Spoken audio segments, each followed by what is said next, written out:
ఇచ్చిరు కాబట్టి సంవత్సరం పొడవునా తాళాలు వేసి పెట్టుకుంటున్నారు. ఎవరికైతే అర్హత లేకుండా డబుల్ బెడ్రూమ్స్ పొందినరో వాటిని తీసి నిజమైన పేదవారికి ఇవ్వాలనేటటువంటి డిమాండ్ కూడా వచ్చింది. మరి అది ఎంతవరకు వాస్తవం అనేది నేను చెప్పలేను, ఎందుకంటే ఎప్పుడు ఏం జరిగిందో నాకు తెలియదు. అదే దగ్గర చాలా మంది ఉద్యమకారులు వచ్చి మమ్మల్ని అడిగిండ్రు, మరి ఇక్కడ పద్మదేవేందర్ రెడ్డి గారు ఉండే, ఆమె ఎప్పుడు కూడా ఉద్యమకారులను పట్టించుకోలేదు, డబుల్ బెడ్రూమ్ ఇల్లు ఇవ్వలేదని చెప్పి వాళ్ళు పదే పదే చెప్పిండ్రు. మరి ఆ విషయం నిజమైతే పద్మక్క గారు కూడా ఆలోచించుకోవాలి ఏం జరిగింది ఏంది అన్నది. అదేవిధంగా మన వడ్డెర కాలనీకి పోయినాం మేము, తర్వాత నాగసాన్పల్లికి. అక్కడ ఎంత ఘోరం ఉందంటే అప్పుడెప్పుడో పెద్దలు నారాయణ రెడ్డి గారు అని, శశిధర్ రెడ్డి అన్న పేరు, వాళ్ళ ఫాదర్ పేరు నారాయణ రెడ్డి సార్, అదే మాజీ ఎమ్మెల్యే నారాయణ రెడ్డి గారు ఉన్నప్పుడే నాగసాన్పల్లిలో పాపం వడ్డెర వాళ్ళకు ఒక 32 కుటుంబాలకు భూములు ఇచ్చిండ్రు.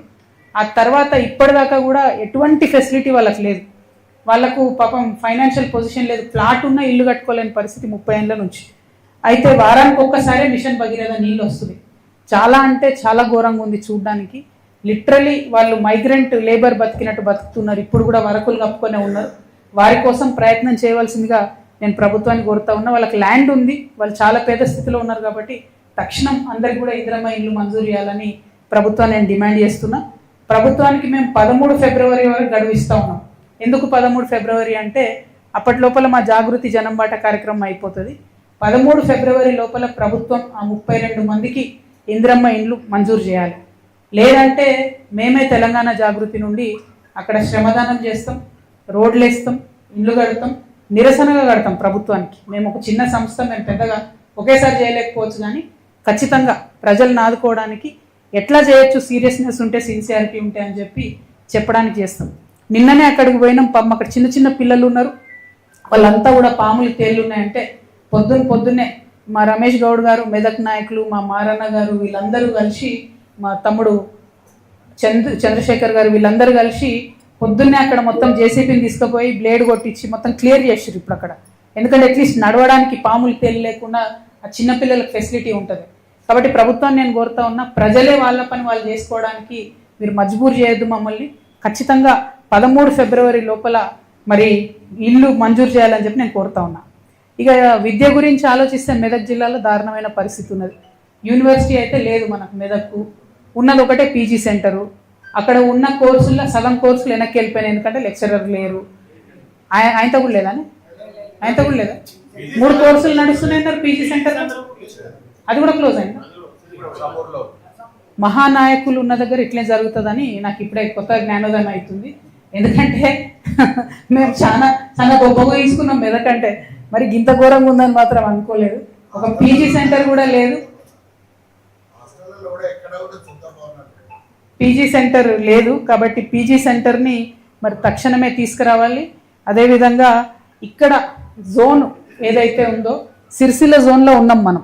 దీంతో హైదరాబాద్లో వచ్చే ఏ ఉద్యోగానికి కూడా ఇక్కడ యువతి యువకులకు అవకాశం వస్తలేదు. కాబట్టి హైదరాబాద్కి కూతవేటు దూరంలో ఉంది. కాబట్టి ప్రభుత్వం ఆలోచన చేసి మరి చార్మినార్ జోన్లో మెదక్ నర్సాపూర్ కలపాలని చెప్పి నేను డిమాండ్ చేస్తూ ఉన్నాను. అదేవిధంగా ఇందాక అన్న చెప్పినట్టు ఎక్కడ కూడా ఒక్క హాస్టల్ కూడా సొంత భవనం కనిపిస్తలేదు.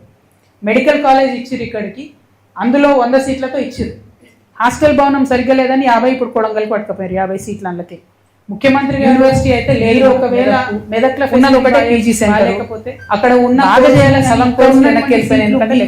పట్టుకపోవడం అయితే కరెక్ట్. ఆయనతో కూడా లేదు. అక్కడ ఉండేటటువంటి నర్సింగ్ కాలేజ్ కానీ మెడికల్ కాలేజ్ కానీ తక్షణమే మంచి భవనాలు కట్టాలి. ఎందుకంటే 180 కోట్లు శాంక్షన్ అయ్యి 3 ఏళ్ళు అవుతుంది భవనాల కోసం.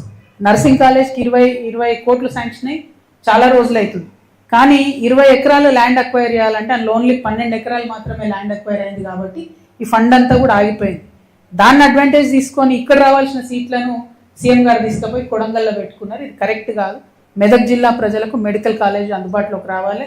అయితే ఈ లోపల ఇవన్నీ సగం సగం చేసిన పనులు కాబట్టి ఏం జరిగిందంటే ఆ హాస్పిటల్ని టీచింగ్ హాస్పిటల్ చేసి ఇప్పుడు అది నా గర్కానా ఘాట్కా అన్నట్టు అయిపోయింది. అటు ఫుల్ టైం హాస్పిటల్ కాదు, ఇటు పిల్లలు నేర్చుకునేటటువంటి పరిస్థితి లేదు. సో మెదక్ జిల్లా ప్రజలకు చాలా ఇబ్బందికరంగా మారింది.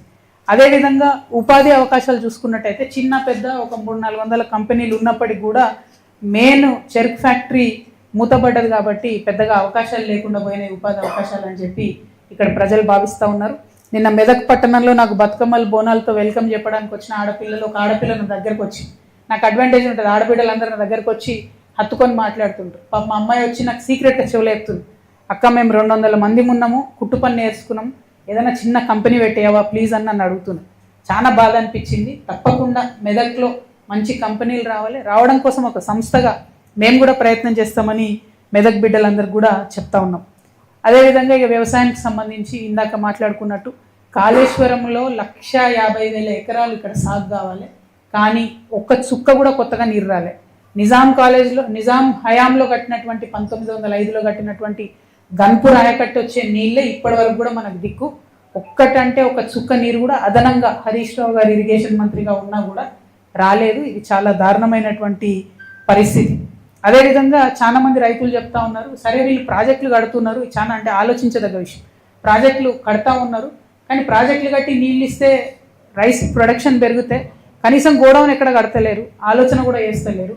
మళ్ళీ మేము ధాన్యం అంతా ఎండబోసుకోవాలి, ఎండబోసే పరిస్థితి లేదు, వాన కొడితే మొత్తం మునిగిపోయే పరిస్థితి ఉందని చెప్పి చెప్తా ఉన్నారు. కాబట్టి మరి దానికి సంబంధించి కూడా ఆలోచన చేయాలని చెప్పి నేను డిమాండ్ చేస్తూ ఉన్నా.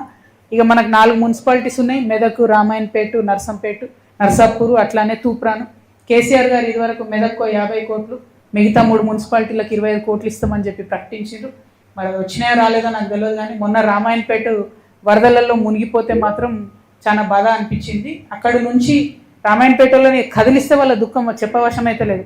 రెవెన్యూ డివిజన్ కొట్లాడి తెచ్చుకున్నారు, ఇప్పుడు కాన్స్టిట్యున్సీ కావాలని అడుగుతున్నారు, కానీ రెవెన్యూ డివిజన్ వచ్చిందని కూడా ఆడ ఆర్డీఓ ఆఫీసే నడుస్తలేదు. మళ్ళీ ఆర్డీఓ ఆఫీస్ మొత్తం మెదక్లే నడిచే పరిస్థితి ఉన్నది.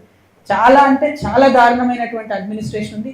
కొత్త జిల్లా అయినా, కొత్త మండలాలైనా, కొత్త రెవెన్యూ డివిజన్ అయినా 12 ఏళ్ళైనా ఫలితాలు మెదక్ జిల్లా ప్రజలకు దక్కకపోవడం మాత్రం కేవలం ఇది రాజకీయ నాయకులు, ఇక్కడ ఉండేటటువంటి నాయకులు చేసినటువంటి లోటే. ఈ విషయాలు నేను మళ్ళీ చెప్తున్నా, యాజ్ అ డాక్టర్ చెప్తలేను, యాజ్ అ క్యాడర్ చెప్తున్నా. కేసీఆర్ గారు ఈ విషయాలు తెలిస్తే మాత్రం ఎట్టి పరిస్థితుల్లో ఊరుకోరు. వారి కళ్ళకు గంతలు కట్టి వీళ్ళు ఇక్కడ అరాచకాలు చేసిండ్రు.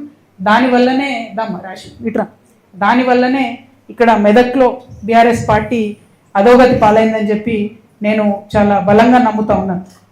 అదేవిధంగా మెదక్ రామాయణపేట నేషనల్ హైవే దానికి సంబంధించి మంచిగా లేదు. మా ఎంపీ రఘునందన్ అన్నగారు దానికి బాధ్యత తీసుకోవాలని చెప్పి నేను కోరుతా ఉన్నాను. ఇక మెదక్లో చాలా సమస్యలు ఉన్నాయి. కాకపోతే ముఖ్యమంత్రి గారు కూడా వచ్చి ఇక్కడ శంకుస్థాపన చేసిపోయినట్టున్నారు. రామాయణపేటలో యంగ్ ఇండియా స్కూల్ కడతాం 205 కోట్లతోనని 2024 డిసెంబర్లో శంకుస్థాపన చేసిపోయిన ఆయన. మీరు కూడా మర్చిపోయారు, మేము కూడా మర్చిపోయినాం, ప్రజలు కూడా మర్చిపోయారు. కాబట్టి దాని మీద ముఖ్యమంత్రి గారు శ్రద్ధ పెట్టాలని చెప్పి నేను కోరుతా ఉన్నా. ఇక మెదక్కి వచ్చేటప్పటికి మినీ ట్యాంక్ బండ్ సగంలో ఉంది, రైతు బజార్ సగంలోనే ఉంది, ఇంటిగ్రేటెడ్ మార్కెట్ సగంలోనే ఉంది, చిల్డ్రన్ పార్క్ సగంలోనే ఉంది. వైకుంఠధామం తీసుకుపోయి ఊరు బయట కట్టిర్రు, 10 ఫీట్ల లోపలికి కట్టిర్రు. వాన పడితే కనీసం శవాన్ని దహనం చేసేటటువంటి పరిస్థితి కూడా మెదక్లో లేదు. ఇక మరి రింగ్ రోడ్ కావాలని చెప్పి ప్రజలు అడుగుతూ ఉన్నారు, ఖిల్లాన్ని డెవలప్ చేయాలి, టూరిజం వస్తుందని అడుగుతున్నారు. ఇవన్నీ కూడా అయిపోయి ఉంటాయి ఈపాటికే. మెదక్ అంటే నెక్స్ట్ న్యూయార్క్ అనుకున్నా నేను. మెదక్ వచ్చినాక తెలిసింది ఇంత గొప్ప గొప్ప నాయకులు ఉన్న దగ్గర కూడా మరి ఇన్ని కష్టాలు ఉంటాయని చెప్పి. సరే, ఇవన్నీ ఇక మనము మాట్లాడుకుంటూ ఎంత మాట్లాడుకున్నా కష్టాలు తీరవు, కానీ జరగాల్సినటువంటి అభివృద్ధి మాత్రం జరగాలని చెప్పి నేను బలంగా కోరుకుంటూ, మీ అందరికీ తెలుసు తెలంగాణ జాగృతి జనం బాటలో భాగంగా ఒక నినాదంతో మేము బయలుదేరినాం. ఆ నినాదం ఏంటిది అంటే, ప్రపంచవ్యాప్తంగా ప్రజలకు మంచి జరగాలని కొంత ఆలోచన పరులు ఎక్కడ బయలుదేరినా కూడా సిన్సియర్గా చేసినటువంటి ఆ ఉద్యమాలన్నీ కూడా సక్సెస్ అయింది. మొట్టమొదటిది ఫ్రెంచ్ రెవల్యూషన్.